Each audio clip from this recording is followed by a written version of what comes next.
Lake Bled looks like it's been pulled straight from a fairy tale. A glacial lake surrounded by mountains, a tiny island in the middle, a medieval castle perched on a cliff. We spent a day here in June testing whether it lives up to the hype, and honestly, it does. Here's what's worth doing at Lake Bled. The best way to start is by walking around the lake itself. The full loop is 6 kilometers and it takes about an hour and a half if you're moving at a decent pace. The path hugs the shoreline, weaving through patches of forest and past old villas that look like they've been here forever. You get views of the island and castle from every angle, which constantly shift as you move around. Along the way, you pass designated swimming spots. Some are free, others charge a small fee. But in June, people were already in the water. There were also kayakers out on the lake, taking advantage of the calm morning surface. One thing we noticed, there are water dispensers dotted all around the lake, which is a nice touch.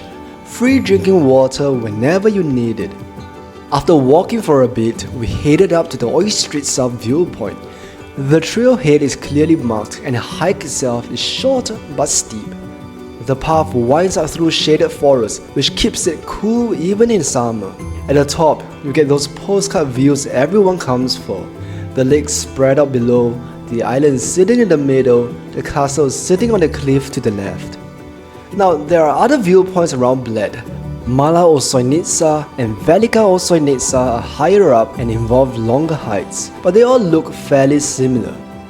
By this point, we were ready for a break, and we had heard about Cafe Belvedere. This place is a genuine hidden gem, and we almost walked past the discreet entrance. Clinging to a cliff above the lake, it was designed by Joseph Plešnik, a famous Slovenian architect back in the 1930s. It was meant to be part of a summer residence for King Alexander I. The views from the terrace are unmatched. You're looking straight out over Bled Island with the Julian Alps rising behind it. And the coffee was one of the best cups we've had. We also tried the Kremschnitter, Bled's famous cream cake. It was created in 1953 by a hotel chef, and since then, over 50 million slices have been sold.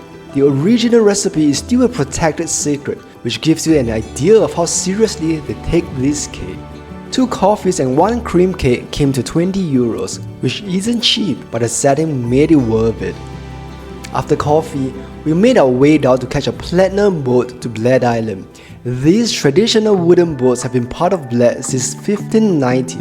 Only a handful of families hold hereditary licenses to operate them, and it passes from father to son.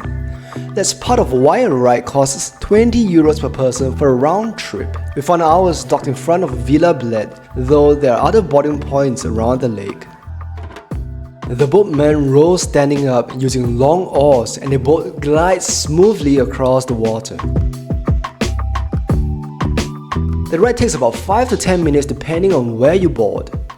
If you'd rather save the money, you can rent a rowboat and do it yourself, but the platinum experience is pretty iconic. After being dropped off at the island, you'll immediately see a 99-step stone staircase leading up to the Church of the Assumption. According to tradition, grooms must carry their bride the entire way without stopping. Inside the church, there's a wishing bell.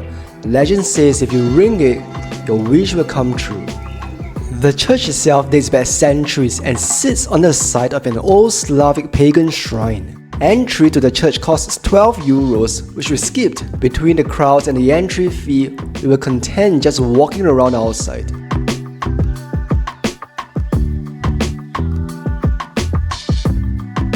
Now, Bled Castle is located 130 meters above the lake and dates back to 1011, making it one of Slovenia's oldest castles. The views from up there are meant to be panoramic, sweeping across the entire lake and surrounding mountains. But we decided to skip it. We had already visited several castles in the region, including one in Ljubljana the day before. We'd also heard from a few people that the Oyster viewpoint offers better lake views without the entry fee, so we gave it a miss. That said, if you haven't been castle hopping through Slovenia and you don't mind paying €18 to get in, it's probably worth a visit. After finishing the loop around the lake, we headed into Bled town center. It's small and easy to wander around with plenty of restaurants and cafes. We grabbed lunch and did a bit of souvenir shopping. We initially considered staying overnight in Bled, but after spending the day there, it became clear that one day was enough. The town is small, and once you've done the lake loop, the viewpoint, the boat ride, and maybe the castle, you've pretty much covered it.